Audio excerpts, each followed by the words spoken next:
My name is Tarmack, and this is your Game Industry News Wrap-Up for the week of July 9th, 2016. Pokemon Go, the augmented reality game where your task is to catch them all in the real world, is launched in the US, Australia, New Zealand, and Japan. I live in Canada. Getting it on my phone was not difficult, and it is interesting how many people I've seen out looking for the little bastards. Nintendo stock has jumped over 8% since the launch because of the massive success of this game. In other news, car accidents involving pedestrians and distracted driving charges have also jumped. Apparently, Dead or Alive Xtreme 3 is getting VR support near the launch of the PlayStation VR in October, because of course it is. It's kind of like how nuclear fusion has this great potential in science, and one of the first things humanity did with it was make a bomb, because of course we did. Evolve, an asymmetrical multiplayer shooter also known as Drown Your Customers in DLC, has gone free-to-play. With a normal player peak of a bit over 100 on a daily basis beforehand, it is clear that the original method of selling a game for full price and then having plenty of free-to-play microtransactions wasn't really resonating with gamers. As I write this, the game has presently peaked at around 50,000 players, twice as many as its launch day in February 2015. I wish them future success in fleecing the free-to-play market instead.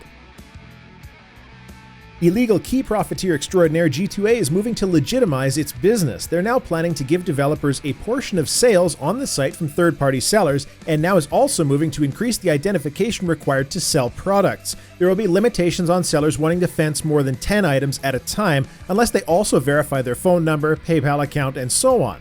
All in all, it's kind of adorable watching G2A flounder to fix an awful reputation. It seems to me that the best way for the industry to fight this is just outright cancel all keys bought via credit card fraud, and then people will learn that buying from shady places is a great way to get a fake game dropped from your Steam library. No Man's Sky has gone gold, so it looks like we won't have any totally not related to trademark disputes with Sky Broadcasting delays anymore. The game is slated to come out August 9th in North America and August 10th in Europe on PC and PS4. And then we'll get to see whether an indie procedurally generated game is worth a full $59.99 AAA price tag, or whether the groan of disappointed children everywhere will be heard around the world like a kid on Christmas getting a Sony Polystation from Nana. The World of Warcraft Legion pre-expansion patch will be going live soon, bringing a number of the features that will be active in Legion to the game in advance, as Blizzard always does. New class updates as well as transmogrification updates. One of the most interesting changes is the ability to switch roles, like for example Druid Tank versus Healer for no cost when queuing up for raids and such, if they aren't currently spec'd for that role. Following those changes, some unknown number of weeks out from launch, they will open up the Demon Hunter class to players who pre-ordered. Buy stock in blindfolds and teen angst now for profit later. And I would be remiss in my duties if I didn't talk about the gambling nonsense, so here goes. A bunch of CSGo streamers lied to their audiences about this new CSGo gambling site that they had found, which they also owned. Turns out not disclosing your business relationships is illegal. Also turns out that advertising your gambling site to minors may also be illegal. Who knew? And in turn, those streamers and even Valve are now subject to a lawsuit on the topic.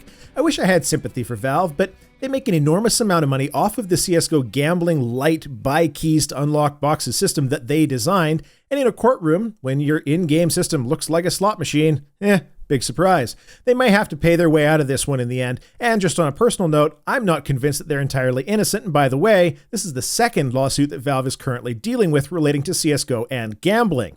As for the CSGO streamers who decided that fraud was a good business model, well, I think they're about to learn a very valuable lesson. You can't escape consequence by being stupid.